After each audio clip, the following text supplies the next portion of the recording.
It's the 16 singles boys. Hernandez versus Montero. What a way to open up game one.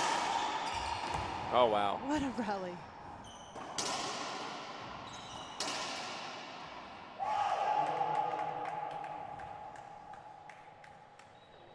Well, welcome back, everybody. Hope you're enjoying this streaming of the Junior World Championships. We've had a couple of great women's matches, girls matches to start the day. Now we get to see some of the 16, 17-year-old boys, maybe even 15. We go up in ages of 10, 12, 14, 16, and 18. Technically, a player can be a year above that age depending on when they were born.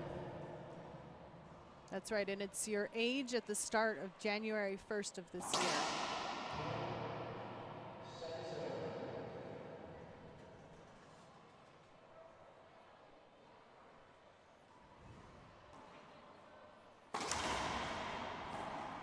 Wow, that's soft, confident hands right there. Almost casual looking, but it worked. First point for Sebastian Fernandez.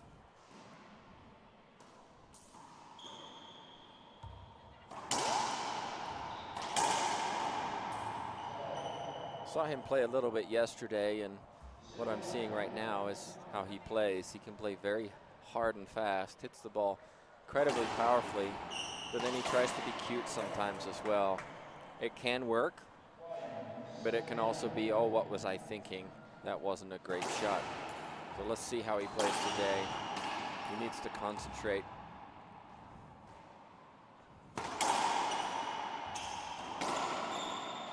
Just down the line.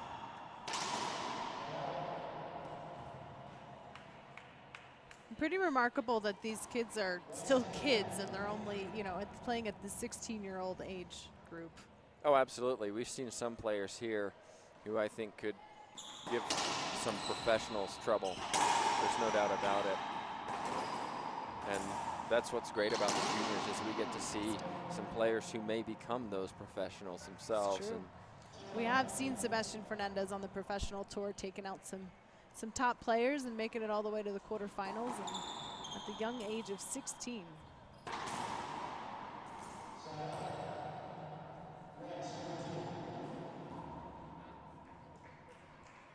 That's going to make it. So Montero, Costa Rica, they've brought a good group this year. I know they've started a new junior program this year. Ivan Villegas has started one. He's a former international player for his country. Looked like a skip to me.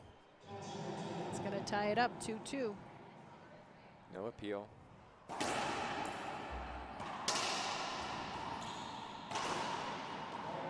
So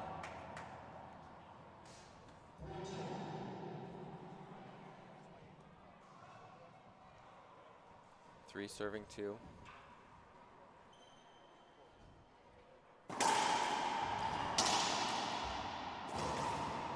Beautiful from Montero. He takes a 4-2 lead. He seems to be in control right now. Bit sloppy from his Mexican opponent.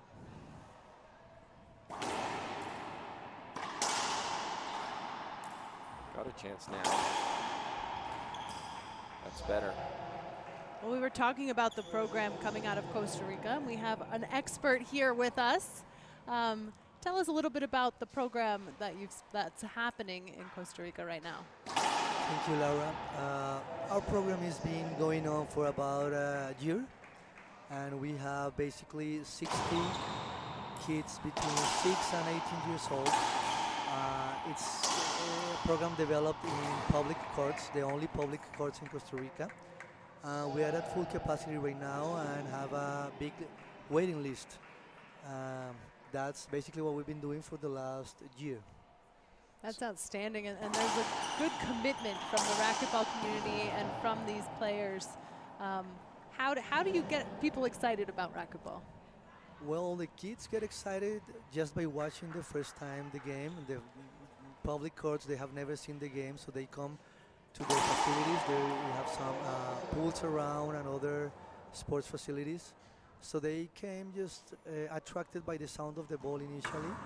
And now we're just trying to hook up, especially little kids and women. Right now, we are massifying Costa Rican racquetball, and we doubled the participant amount in the national tournaments. We were having usually 50. We right now have around 110 participants, which 60 come from our program. So Ivan, you mentioned the popularity of your program. Can you talk a little bit about what you do in your program, how often you offer it, what you teach them while you're doing it? Because I'm sure there's people listening who would be interested in running a program. And so can you be more specific about how you do it? Yes, Tim. What we're doing basically is we have two lines of work. The first one is totally free for kids. They are actually kind of a scholarship in racquetball. They just have to go and train hard and follow what we do. We train 3 times a week, usually between 4 p.m. and 8 p.m., 2 times a week, and Saturdays all morning long. That's a public program with no cost at all for the kids. And other than that, we have a private school because the program has a big content of social work. It's not only to teach racquetball and collect money. It's also a free program for the kids of the community, which is a community that actually developed those facilities for them to be able to exercise and stay focused in good things in life. That's an outstanding program. I like how you've developed that. And as Tim said, you guys brought a good group of players here this week. Is there anything you want to tell us about the group of players that you brought from Costa Rica? Well, it's very interesting for me to be addressed as a national coach for the first time after competing for many, many years for Costa Rica.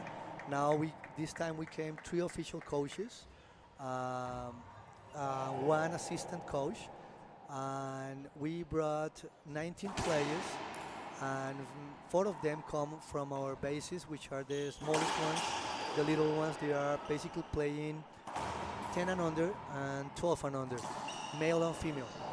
And we actually qualified 5 more, but because the 8 and under category didn't open, so we couldn't brought them. But for the next year, my goal is to bring between 15 and 20. All right. Well, yeah, thank you very much for everything that you're doing for the sport, and congratulations on being the head coach now for the first time at the Junior Worlds.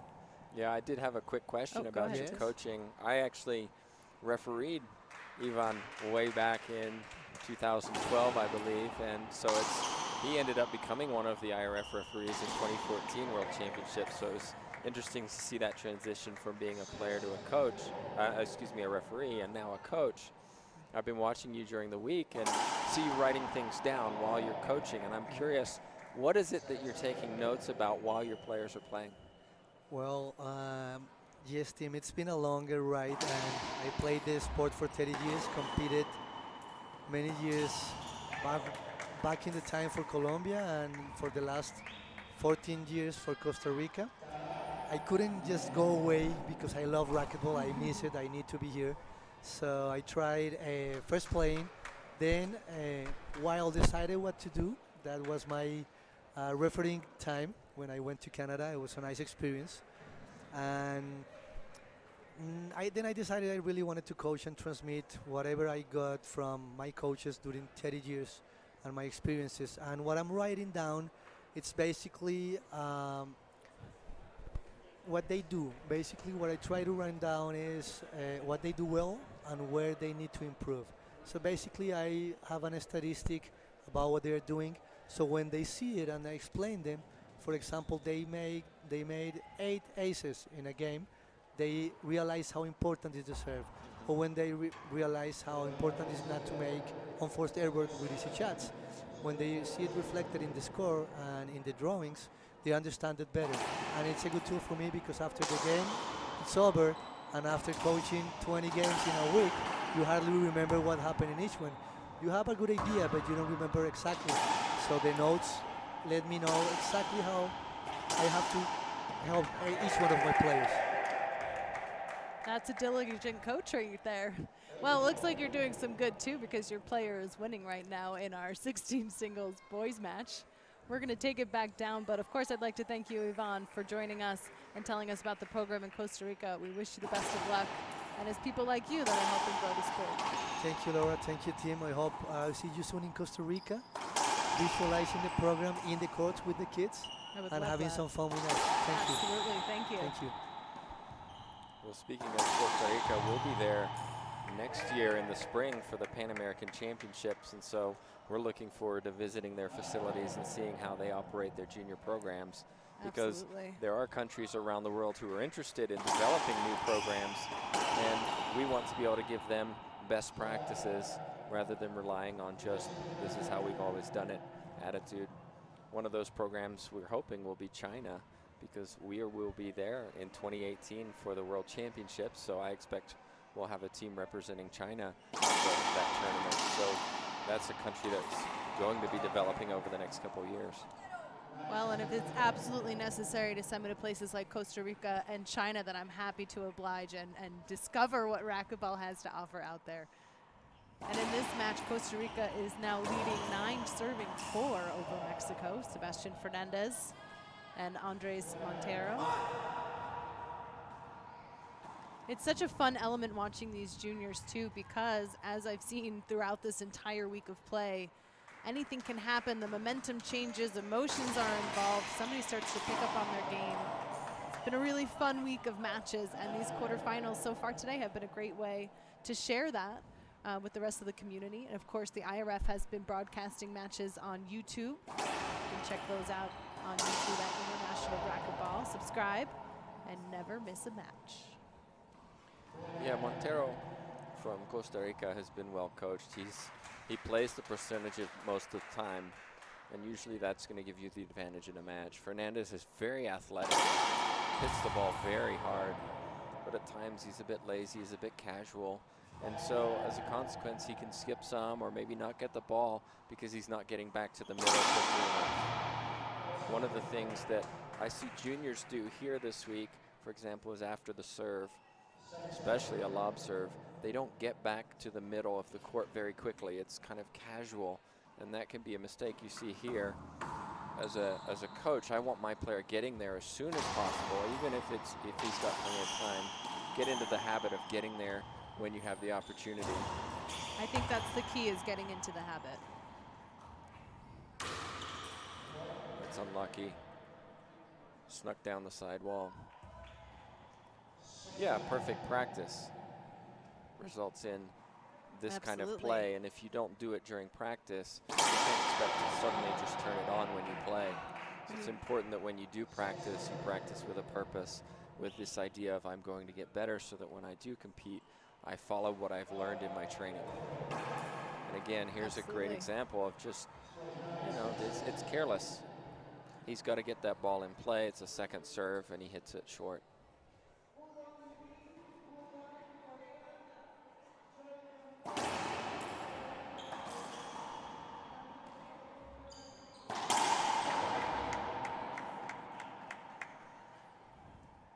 Good control from the Costa Rican.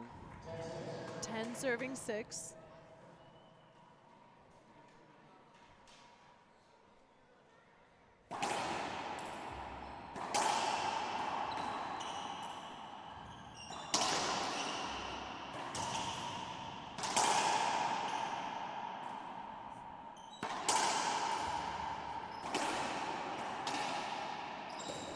Oh, wow. He likes that one. You can understand why. Terrific get. And a nice wrist flick from Montero.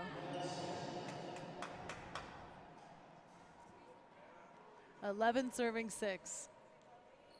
The Z serve. Such a casual return from Hernandez. Again, over the shoulder.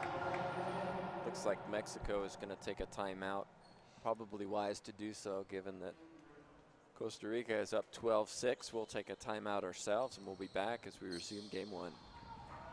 We're back now in the boys 16 singles where Montero is leading 12-6 over Sebastian Fernandez.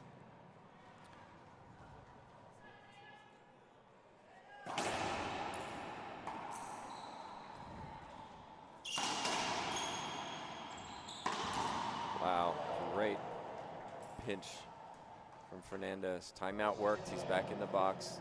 Montero's a left-handed player, you can see, and a lot of players don't usually get to practice against a lefty. It can provide an advantage if you're left-handed. Good call. Safety hold-up replay. Our head official is Gary Mazeroff, who was recently designated as the IRF Rules Commissioner. He's also in the Hall of Fame, inducted in 2012. Beautiful from Fernandez. He makes it look so easy sometimes. Yeah, he plays pretty effortlessly, and he has a really interesting demeanor on the court. Seems very quiet.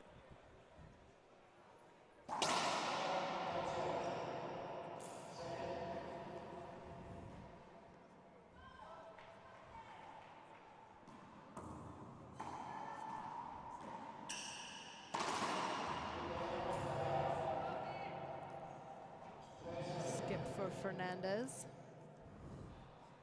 I think that is an interesting point for players to face a left-handed player if you're not seeing that too often. Oh, nice get. Another one, Two wow. nice gets. Third time, unlucky. Some nice diving from Montero. But Indeed. seeing that left-handed player, I mean, like you said, it's got to switch up your strategy a little bit, right? Like now their forehand is on the opposite side, and so that plays with you a little bit as well. And you change your serve probably. Yeah. Instead of hitting to the left side, you start to think about hitting to the right side. It really makes it different in doubles. And so what you see is a lot more jam serves down the middle, because then it's on the backhand of both players.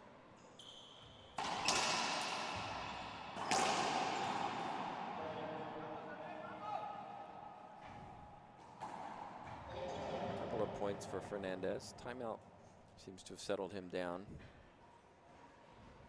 Score is now 8 serves, 12. Oh, and Costa Rica going to call a timeout. We're going to take a quick break, but we'll be back to see if Fernandez can keep scoring points. We're back now as Hernandez starts off serving. And that timeout works just as Costa Rica planned. They get the side out they were looking for. I should have kept statistics today on timeouts and who wins them. Saw Mexico take a timeout earlier. They win the rally. Costa Rica took one just then. They won the rally. It's a psychological advantage. It allows you to regroup. It takes the momentum away from your opponent. That's why we see it in sports. Basketball is a great example of that.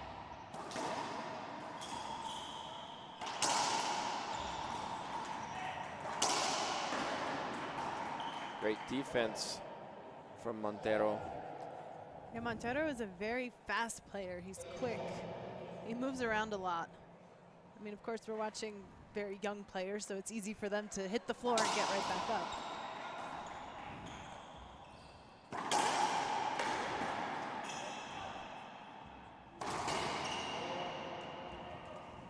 Another point for Fernandez, 9 serving 12.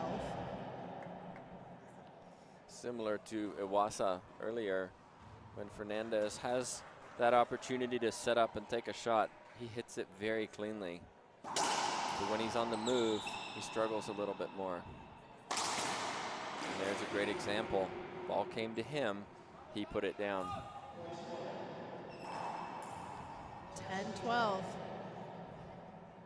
He's creeping up 1 point at a time, which is exactly how it should be.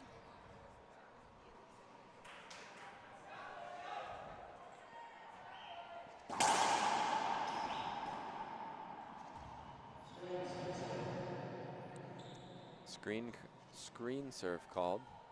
Second serve. Terrific serve. Really tough against that glass. It's going to make it 11-12.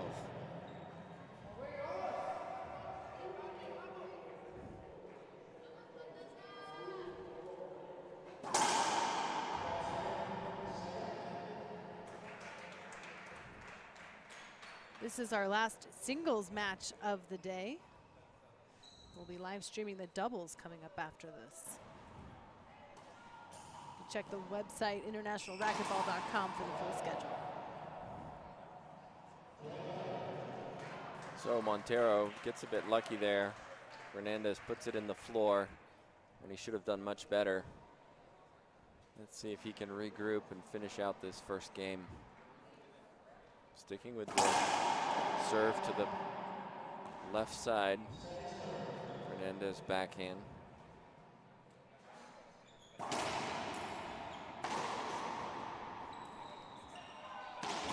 Wow. Caught Hernandez in the back of the court. Put it away with a forehand pinch.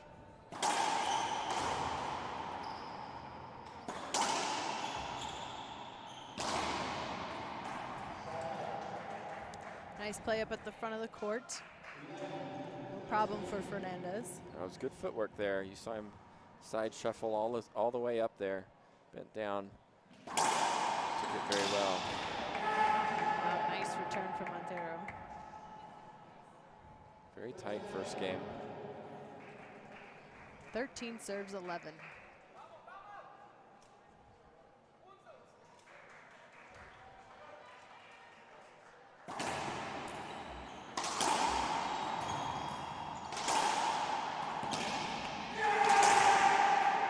Low shot from Montero now for his first game point.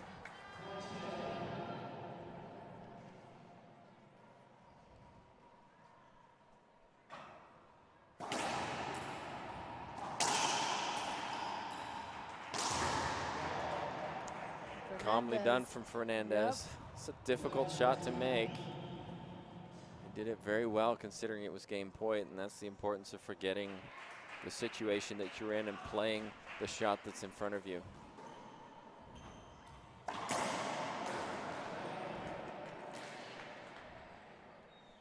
Another point for Hernandez. So Sebastian Hernandez has a nickname in the racquetball community called Patata, like potato. So they lovingly call him that on the tour. He's been called that on the WRT.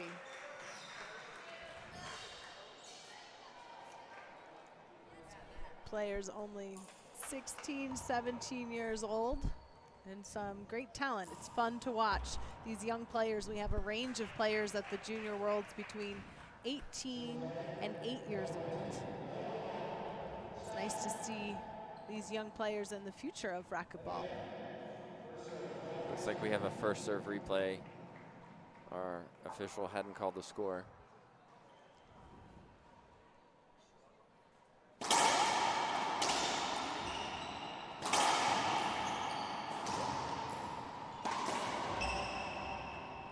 There you saw a little emotion on Hernandez. Yeah, he looks a little frustrated. Second game point. Beat me to it, Laura.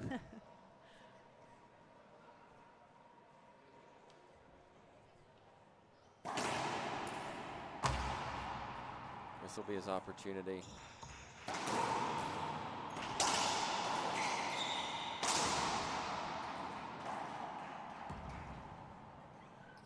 Oh, wow. He tried to go for that soft touch in the front, doesn't work out. Montero wins game one, 15-12. We'll be back to see if Hernandez has to answer back in game two and change the momentum. We'll be right back. See if Hernandez has something up his sleeve to send us to another breaker today.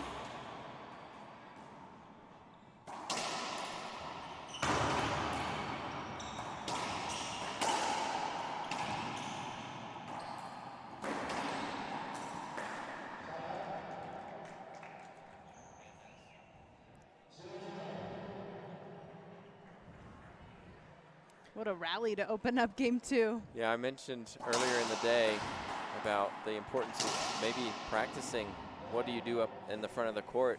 And in that situation, Hernandez had the opportunity to finish that point up at the front of the court, tried to be cute and dink it, wasn't able to do it. You're 3 inches from the front of the wall. and you put it into the floor. So that ultimately cost him game 1, because he should have been in a side out in that situation. So again, it goes back to this idea of, what do I need to work on? If you're messing up these shots in a match, okay, I need to work on that. Even if it's one of those shots that you don't normally see, at least you should know, okay, I've practiced this. I know what to do in this situation. Right, give yourself a couple options too. Hernandez starting out with the lead, 3-0.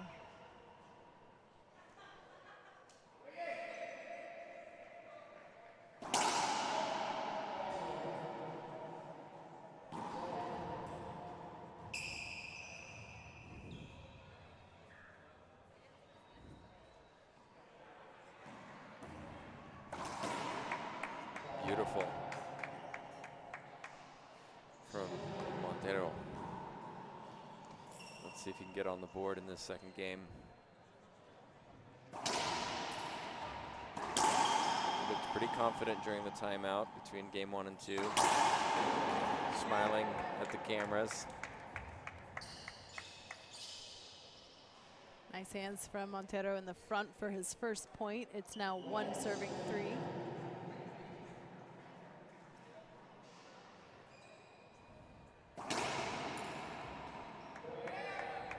And an ace serve for Montero. Mexico were the champions last year. Players in the 14, 16, and 18 brackets earned points for their team. We'll let this finish. Just turning into a good rally. And beautifully done from Hernandez. Nice backhand. So how they finish in each division provides points for the team total. And we have a huge trophy, beautiful trophy, that's given to the country that wins the team championship, and they get to keep it for the year. Oh, that's awesome. So Mexico is currently the 2015 champion. It didn't have to travel far for this tournament. They're hoping to keep it here, though. Mexico aren't as strong this year as last year, based on some of the matches I've seen. Last year they were pretty dominant, winning almost all of the divisions in the 14 and up.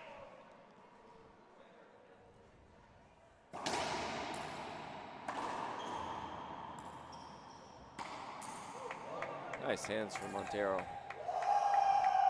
You hear him scream on the court. Fist bump from him. He's playing very smoothly today. It's all tied up, 3-3.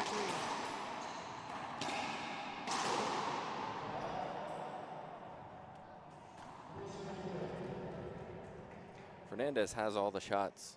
He's capable of hitting anything. A very talented player. Sometimes I feel as if he doesn't always take the best shot available. Oh. He got lucky there. You saw he kind of pushed it down the left side.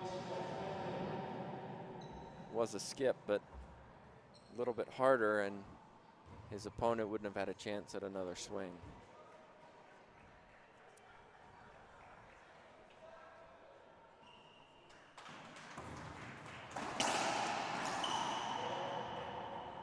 Very fast, though. You saw how quickly he got across to that side and was able to control the return. It's 5 serving 3.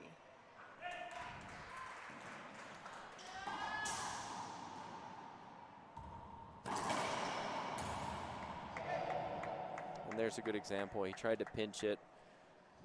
Montero really was up there, ready for something short. Simple, straight down the line would have given him the point. Ace serve by the looks of it. Wow. Yeah, that makes it 4-5. Great pickup. Hernandez. Oh, again, he got lucky. I'd like to see Hernandez play the percentage shots down the lines, cross court to the other side. He likes to hit a lot of pinches, and if he doesn't put it down, that ball stays up in the middle.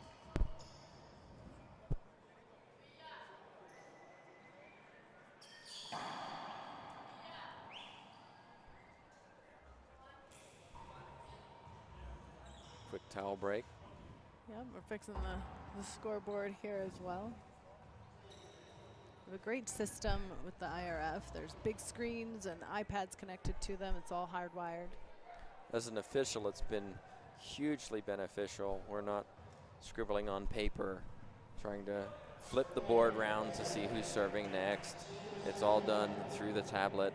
It's especially helpful in doubles because we can indicate a second server. So when we've refereed a few matches, we don't forget, oh, right, who served. So it's been excellent, and we appreciate all of the work that the IRF and those on the staff here working the tournament desk who get up early every morning to set up all the tablets and organize the matches. They work so hard, so we appreciate everything they do for us. And it's great for the fans as well. It's really easy for viewing and staying on top of what's happening. Point for Hernandez. He's now leading 7-4 in game 2. It's the turnaround he was looking for. He's taken some more control in game 2.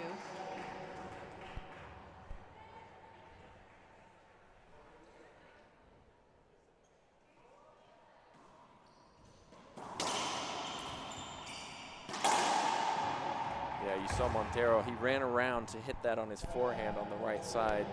Clearly it's his more confident shot, but by doing so, it puts you out of position because now you're stuck on the right. And as a consequence, he's going to take a timeout to regroup. Yep, that's probably good for him. Let's see if statistically he'll get himself back in the service box. We'll be right back. We're back now as Costa Rica steps back out onto the court after calling that timeout. One of the interesting things we forget about, Laura, is that players often stand against the back wall when they're receiving or waiting to receive, and they're very sweaty. And so it makes the back wall wet. So referees have to watch for that back wall where it could be a wet ball. And sometimes the ball bounces off faster than it got there because it's wet. But we saw the timeout worked for one rally anyway. Montero got back in the service box, had his opportunity. But Hernandez is hitting lines. That's what he's doing well. A little bit. He needs to keep doing that. He loves that pinch, and sometimes it works, sometimes it doesn't.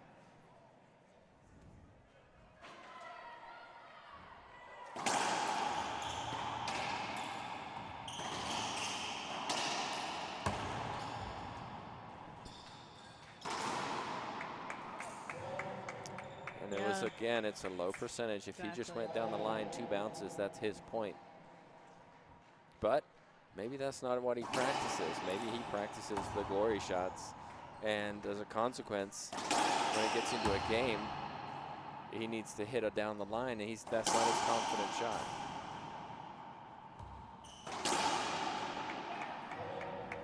Solid hitting from Montero for a point now. 6 serves 8. Now Mexico take their timeout.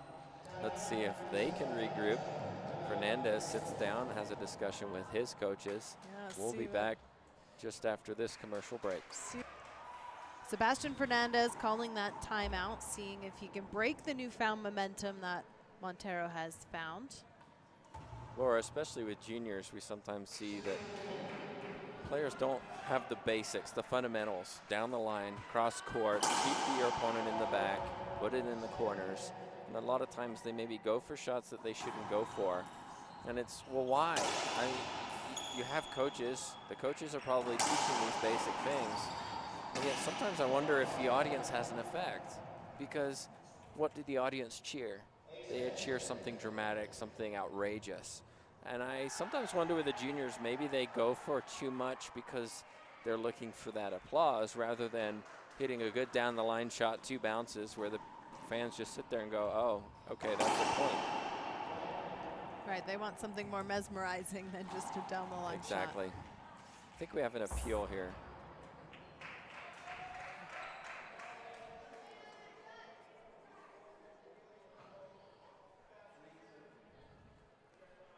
So the appeal is that the ball went over the 12-foot line. It did hit the line. So we have a replay.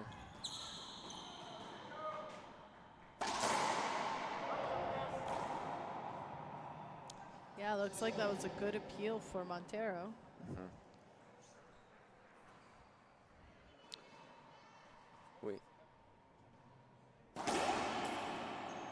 We had an appeal a couple days ago on 10-10 tiebreak about the length of a racket. That's right, I saw that. And it turned out to be too long. 22 inches is the limit. So the player was awarded a technical, a Mexican player, went down to 9 and lost the match 11-9. I believe it was actually between Costa Rica and Mexico, actually. It was. Not these two players.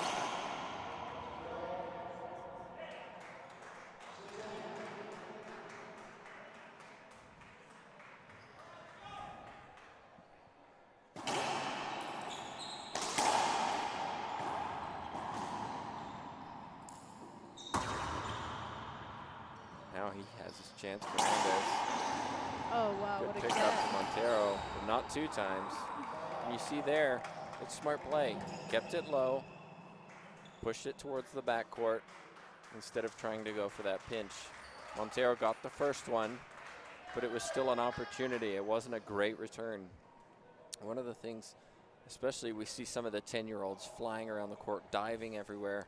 A lot of times they don't have to, but they dive anyway, and it's been fun to watch. We streamed a 10-year-old match yesterday between the USA and Costa Rica, and it was a lot of fun, very dramatic to watch. But diving, if you're going to dive, the important part of it isn't just dive, push the ball back to the front wall, but dive and try and do something effective with it. Go to the ceiling, hit around the world, or trying to hit an offensive shot. But if you just dive and push the ball up, you're just allowing your opponent to hit another shot while you're on the floor, and then you get up thinking, my gosh, why am I diving? I'm exhausted. Right, you don't want to waste all that effort just to set up your opponent. Exactly, so when players do dive, it's important that it they has to dive be with effective. purpose. Exactly.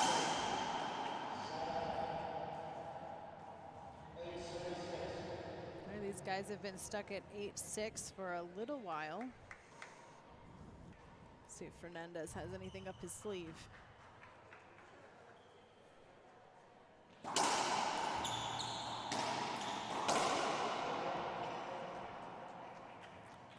Looks like he does. That's going to make it 9, but Montero's going to appeal.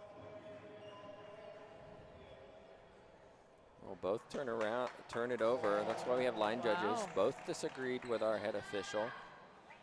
If both That's why we have appeals. It is. If both disagree, the call's overturned. If any of the officials agree, then the call stands. If we have one disagree and one say they were unsighted, which sometimes happens, then we have a replay.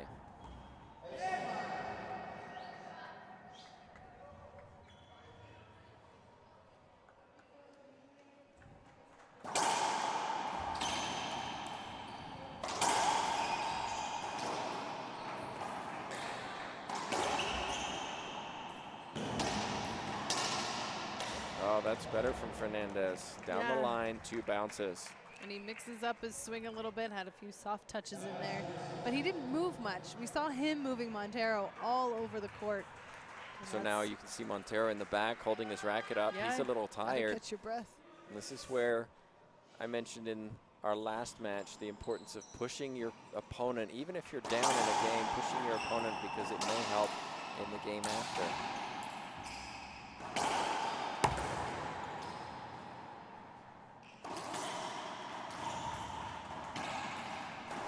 There, that's the shot he should have hit the time before. Montero skips it. He went for the pinch, he left it up. But you can see Montero is doing a lot of running right now, and if Hernandez can get this to a tiebreaker, not a tiebreak, then we have a situation where Hernandez may have the advantage physically in terms of fitness. Yeah, I would say then he's done his job in terms of running Montero out of gas. So our official, Gary Mazeroff, is in the court, and he's giving both players a warning for delay of game.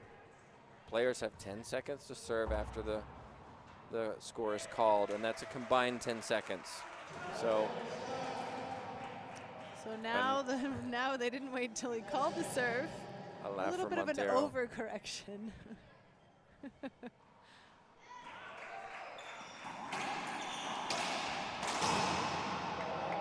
But it's important to clarify that a receiver, a server cannot be punished by a receiver holding up their racket. Good point. It's a combined 10 seconds, but a receiver or a server can be penalized if they are the ones at fault for delaying the game. Skip for Montero. 10 serving 6. He does look tired. He's done a lot of running. It is warm in there. Those lights generate a tremendous amount of heat.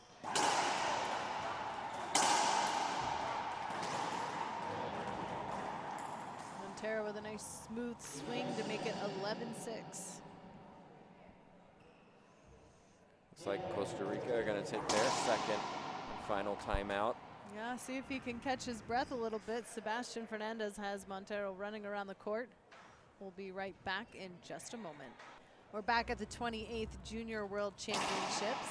Of course, we'd like to thank the man behind the scenes and in charge of putting together this great event, Luc St. Ange from the International Racquetball Federation. Thank you to Luc. I agree. Luc does a tremendous amount of work as General Secretary of the IRF. Doesn't like the spotlight, but really deserves a lot of credit for all the work he puts in during the year trying to improve international racquetball. So we want to thank him.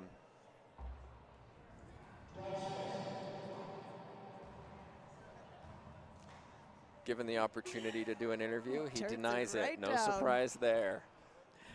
You can actually see him interviewed back in the late 80s, early 90s on our YouTube channel. We have a variety of matches from the last few decades of racquetball. And after this tournament, we'll be putting these matches up on YouTube. So we hope you subscribe to our YouTube channel so that you don't miss a thing when we do put them up. All you got to do is follow them at International Racquetball.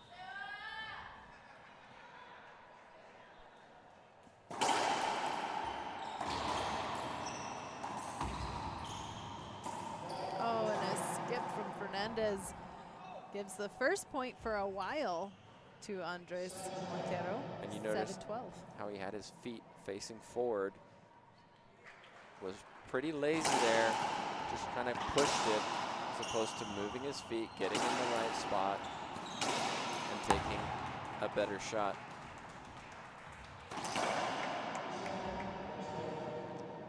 That ball skips, puts Hernandez back in the service. Opportunity to score. Potentially turn this into a tiebreaker situation. We saw our previous match between Awasa and Jaquette in a tiebreaker.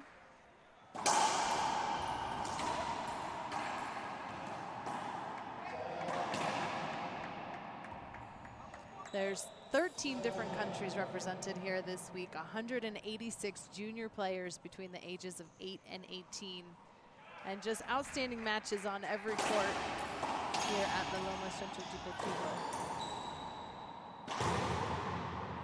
It's nice from Fernandez, way up in the service box, which is where you want to be when you're taking that shot, offensive shot, where you're trying to put the ball away. Many players try and do it from back in the back wall. It's a lower percentage shot, less effective. Serve. We have seen a pair of Colombian twins running around all week, having a great time. Cutest. I'm not sure their age exactly. I think they are 8. I think so. And they're playing in the 10 division, and so they're not doing so well on the court. But what a great experience to come as 8-year-olds and participate in an event like this. So I should mention that if you are watching, you can qualify for this event.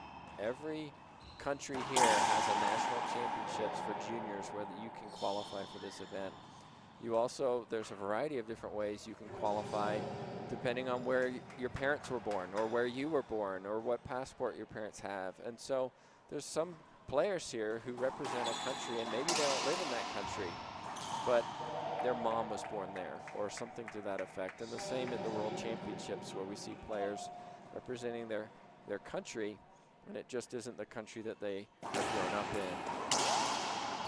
So if you are curious about that, there's more information on our website, internationalracquetball.com, or you can contact us. There's contact information on the website as well, and we'll be happy to clarify the rules for you. But we do see some of that from time to time, and it's very exciting to see new countries participating from around the world. Tough shot from Montero. Another game point opportunity now for Sebastian Fernandez. 14 serves 8. Even though Montero's down, I do like his attitude. He's not beating himself up. He smiled there. He's not getting stressed about it. It's just, okay, maybe that was a bad shot. Oh my gosh, I missed it. That was silly. Or, hey, my opponent hit a great shot. Never mind, I'll get the next one. So I do like his attitude. He keeps himself in this game. I think you're right. If we didn't have the score, it would be hard to tell who was winning. I think that's good to see in a competitor. Excellent serve. Ball coming right back to Fernandez. Wow. Montero put it down, but he had a chance earlier in the rally. Where was he, Laura? He was right up the front. Wasn't sure what to do. And he bounced it right back into the center of the court. Well, there's a timeout now. We'll be back to see who can wrap up game 2. We're back as Sebastian Fernandez in a good position to close out game 2. But Andres Montero holding on. Doesn't want to send us to breaker. And it's possible. We've seen comebacks greater than this week. Agree. Oh, yeah. That's what makes it so fun and exciting. We see momentum changes a lot. I'd say more so in doubles just because you have a double, both serving. It's a skip.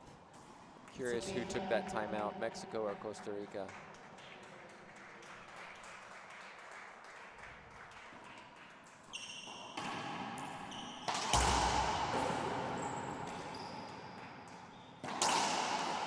Wow, that is how he should play. Down the line, cross court. It looked easy. As a consequence, he takes his second game 15-9. We've got 2 minutes before we face a tiebreaker to see who's going to advance in the 16s division. Well, hit us up at International Racquetball on Facebook and let us know who you think is going to take it in the breaker. We'll be right back as things are heating up in the Loma. We're back in the boys 16 singles match where Sebastian Fernandez came back in game 2 to send us to this tiebreaker. There's 2 minutes between games 2 and 3. That's one of the new rule changes that went into effect in September. You can read more on those rule changes and access the IRF rule book at internationalracquetball.com. So it's first to 11 now. Anything can happen. And Tim, as you mentioned earlier, we saw Sebastian Fernandez really running Andres Montero around the court. And this is where it could pay off, like you were saying. In game 3 now, he's kind of been working him so that when he gets to game 3, hopefully he's a little tired, and that gives Fernandez the advantage that he needs to win game 3. And fatigue really affects technique. Montero's not going to quit. He's going to chase balls. He's going to fight. But when it comes to that opportunity where maybe in the first game he had a little bit more control, he swings a little bit more loosely and allows opportunities like this from Fernandez. He didn't miss that in game 1, did he? You're right. That's going to start it out 1-0 for Fernandez.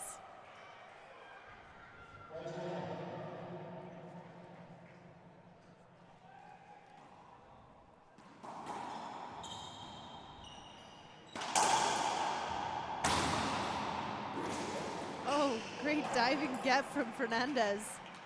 I'm not sure if he got that. He's going to appeal it.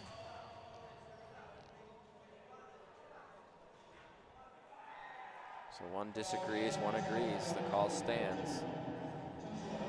There's a couple of wild returns from Montero. Looks like we've got an issue with the, the racket's broken. His racket's broken from that dive. So that's an equipment timeout. He's going to switch out the racket. Just a reminder, after this match, we're going to have girls 12 doubles.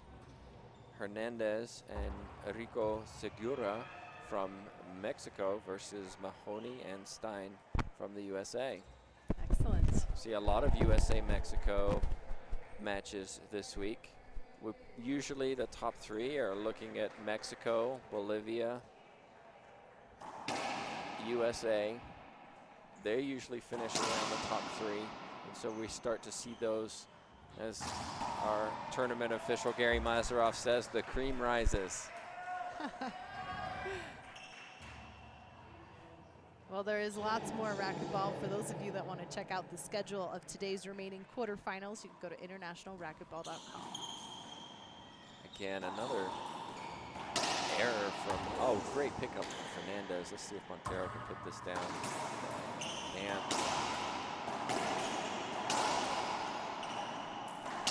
Pin from Montero.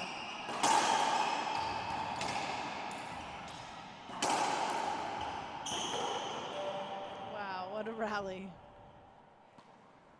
And again, sometimes as a fan, we love rallies, but as a coach, we hate them because it shouldn't be a rally.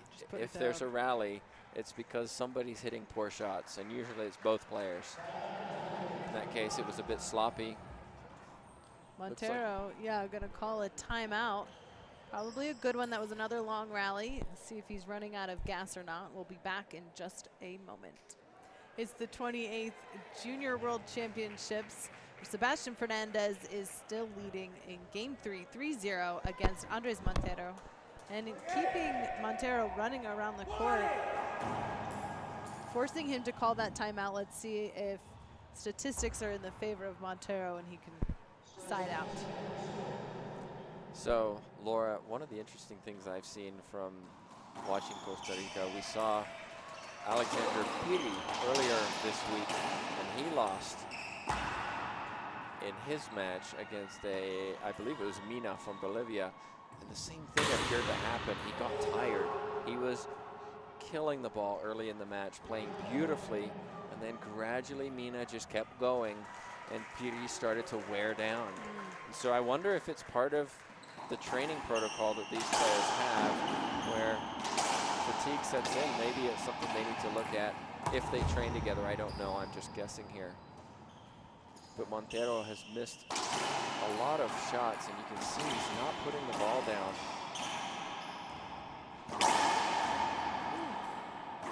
On his knees, Fernandez. Great pickup, though. And a skip. That's tough after a rally like that.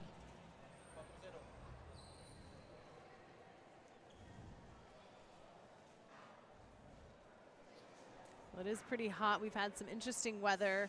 A little unusual for San Luis from what I'm told by the locals. Usually they get rain for about a day or two, but it's been raining just about every day since Friday when we got here for the event. Cold Today, the sun has been coming out, of course, adding another element, not only for the players, but for our cameras on the broadcast as well, as we are in quite an interesting part of the facility at La Loma. There is an open kind of area, right, where there's like a huge skylight that allows extra light to come in and kind of plays along that side glass, adds to the glare and reflection.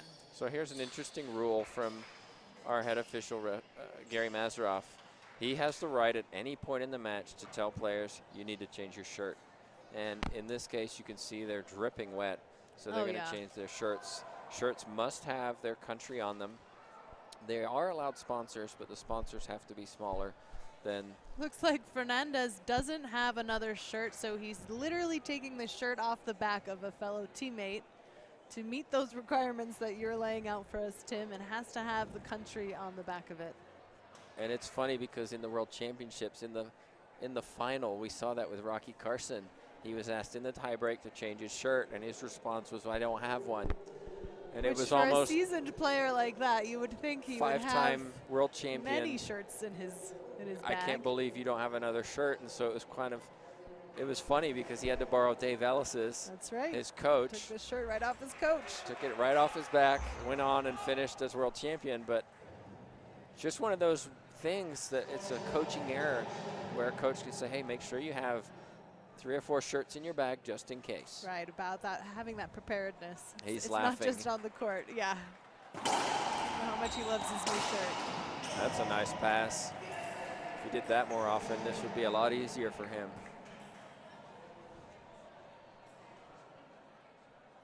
4-0, Fernandez leading and serving. Montero has to dig deep here. He's struggling.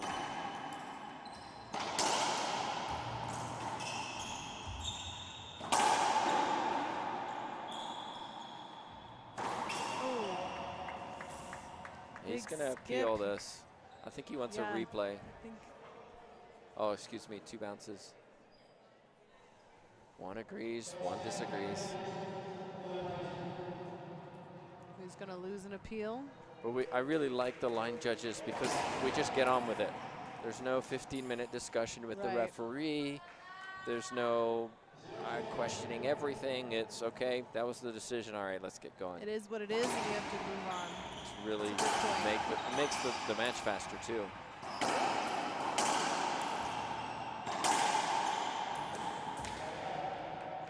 So here's an advantage of the change of shirt. He gets back up, we play on. Never mind. We get a safety wipe. Yeah, well, maybe the problem now is the shorts. One of the interesting things about courts being made now is that a lot of them aren't finished. Right. And so we've played, example is in Burlington in 2014 at the World Championships. They weren't finished, and when you dive on the court, the sweat just absorbs in, and you keep going. And so it eliminates a lot of these towel breaks, and so we're seeing that more often on courts.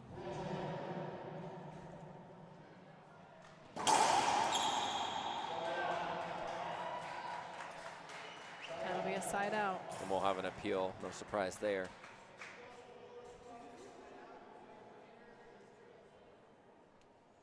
Oh, and the refs are split. 1 agree, 1 disagree. This time it's the opposite line judges. Appeal lost. Yep, Fernandez has now used 2 appeals.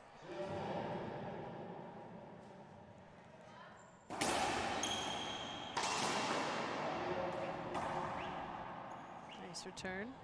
Montero is really struggling with that serve. It's not as deep as it was earlier in this match.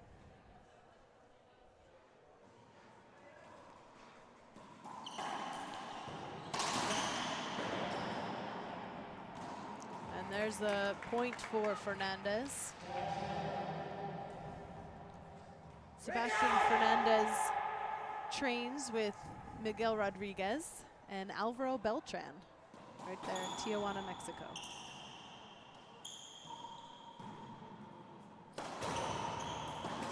Wow, that was tough. Really fast hands to hit that hard, that low, that quickly. Yeah, big overhead swing from Montero. He's trying to do a little bit too much. He's forgotten what got him here.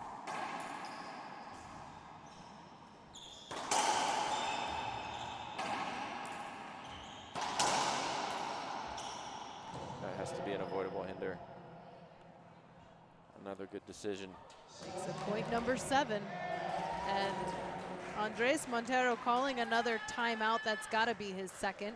We're going to take a quick break as well and see what can happen. Can Fernandez close out game 3? Sebastian Fernandez back out on the court as he leads game 3 7-0. I think Montero looking to see what he can do differently against Fernandez. Like you said, he's having trouble with that serve. That hasn't been working for him. Well, he's hitting it hard, but he's hitting it high. Everything is coming off the back wall, and he needs a break. He needs something good right now. He needs to get this side out. This will come off the back wall.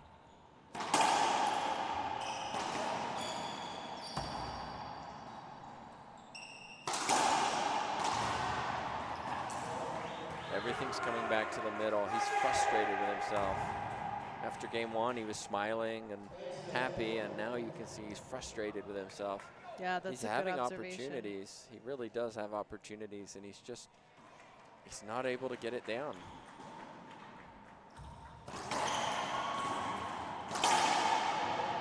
There's a great example. He's in the middle of the court. If he went down the right side instead of going with that pinch, Hernandez has to run all the way across the court to get there. Instead, it comes back to the middle, and he's punished for it. Tough situation for Montero, down 0-9. That's going to make it 10. No timeouts remaining. He has to stay on the court. He has this 10 seconds right now. All right, let's see if he can keep it together and get a side out.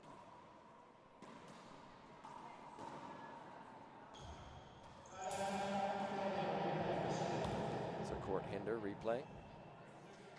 Watch the way Montero is acting during this rally. He just almost seems defeated. You can see it in the way he approaches it.